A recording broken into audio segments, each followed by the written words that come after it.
We will have a decentralized World Wide Web, and it will impact every aspect of our humanity. I'm going to be able to have peer-to-peer transactions with counterparties without a Facebook or a bank or an Uber or an Amazon or an eBay in the middle. Here at the World Economic Forum, I already heard the second impressive talk by Andrew, one of the leading people from Consensus. And blockchain, like everybody here talks about blockchain and Ethereum and so on.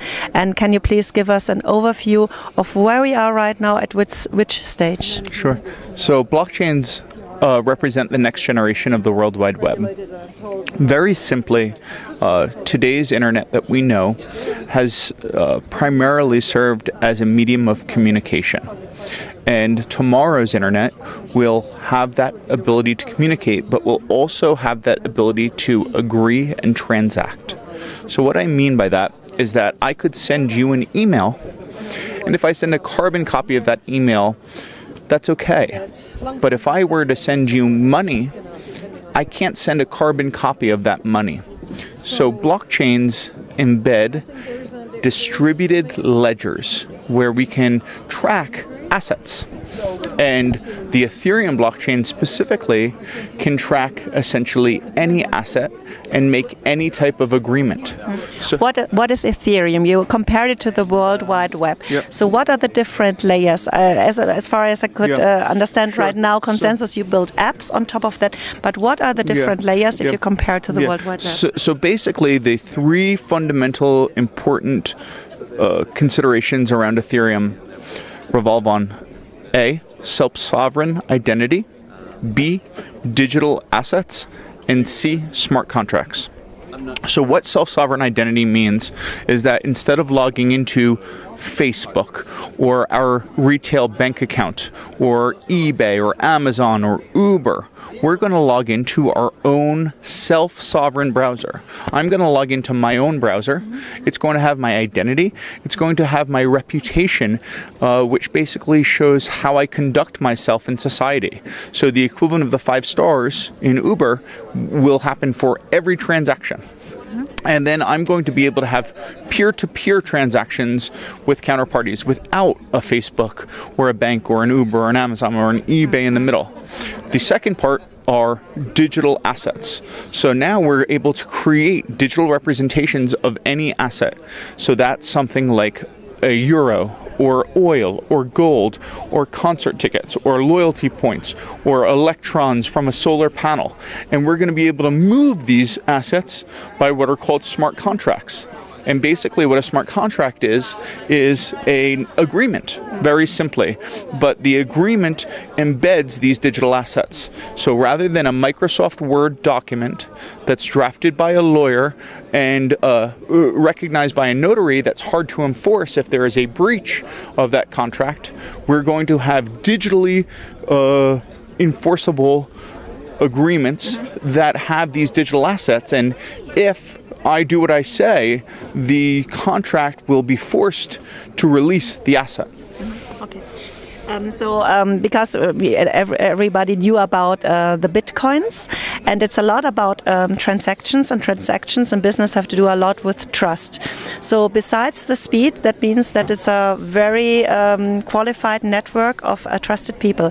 When it comes to hacking, like how can, because if I have all my money and my contracts and whatever, the big fear is of being hacked. How is blockchain helping here? So basically, when we can talk about hacking, I would submit that today's database structures are essentially honeypots, where if you break into the firewall, you have access to everything.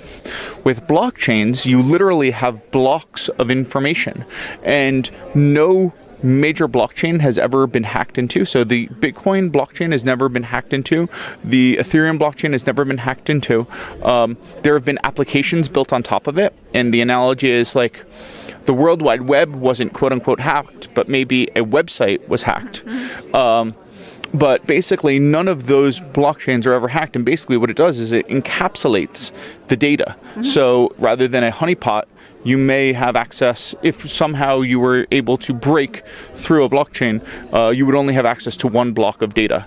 And there are now $300 billion worth of value on the Bitcoin and Ethereum blockchain, so you essentially have a bounty to hack into them, and they've never been hacked into. So you first compared it to the World Wide Web. Compared to the World Wide Web, I think it was 93, 96. So where are we compared to that? So I think we're in the equivalent of 1993 of the internet exploding in 1996. So I think we're about 2 years away from really seeing mainstream adoption of blockchain technologies. And the reason for that is that blockchains right now have two inherent limitations. One is privacy. So basically, there are upgrades in cryptography that are being imported into these blockchains to make all the transactions private. And the other one is scalability. So Visa, for example, does 30,000 transactions per second. Right now, Bitcoin does 5. Ethereum has the ability to do 1,000, but we need to be able to do 100,000 or a million of thousands or infinite, where we have this as a substrate for the Internet of Things or the World Wide Web, and those are strong mathematical problems to solve, and they are being solved, but I think we still are about 2 years away. What are the main limitations to blockchain at the moment, and also to Bitcoin? I heard yesterday that in Japan you can pay your taxes even with Bitcoin. How are the countries reacting to this? Because, I mean, very many currencies are, US dollar bound. What is the global impact and the real chances of that system, also looking at, globally at third world countries and in general? So I think that it's too soon to tell what the global implications are, but I do believe that these will be the substrates for our social, economic, and political operating systems, because essentially it creates price discovery mechanisms for an intermediary in any type of transaction. And when we come to food security or whatever, or also human trading is a big thing.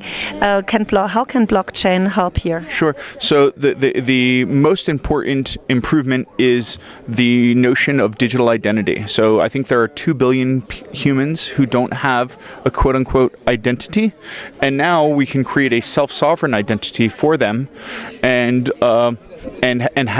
grow reputation and have a biometric attached to that, and solve that refugee crisis. And once that's solved and they do have a identity, you can embed reputation, so then they could get credit worthiness. So in the United States, we're lucky enough to have kind of credit scores, but if somebody doesn't have an identity, they don't have a credit score, and then they don't have capital to be lent to start a business. But if we're able to build that new substrate where one can establish their own identity, one can earn reputation, and then one will be able to borrow based upon that reputation.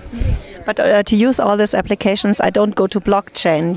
I think Consensus is specialized in building apps on top of that. Yeah. So if I want to use the system, like how do I usually start when I have like a topic to be solved? Yeah. Do I look for applications? Yeah. Where do I look? Is there an app store for blockchains? Yeah, exactly. So basically Ethereum is going to feel like an app store where you're going to be able to log in to a browser, and then you're going to be able to participate in many different types of peer-to-peer transactions, whether it's renting a car a la Uber, or buying a house, or renting an apartment for the night, like a la Airbnb, where you can have these peer-to-peer transactions.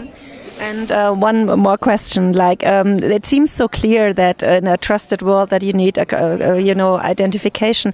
Why is it happening only now? I mean, that seems so clear and so simple. Was it due to the computer systems? Do we need quantum computers, or why are we only ready now for this? I think it was just the evolution of humanity. We take for granted how our databases run our lives, and how when we transact, we're typically transacting on one entity's system. So if I'm the business and you're my client, we typically only operate on my turf where I can change the rules. And now we're evolving that because we realize that there's issues with that, and now we're going to have a shared turf where we can be counterparties. And here at the WEF, there were a couple of panels which were called the end of Bitcoin. How come that? Like, if I have, for example, a Bitcoin currency, can I go to some institution and get it paid out?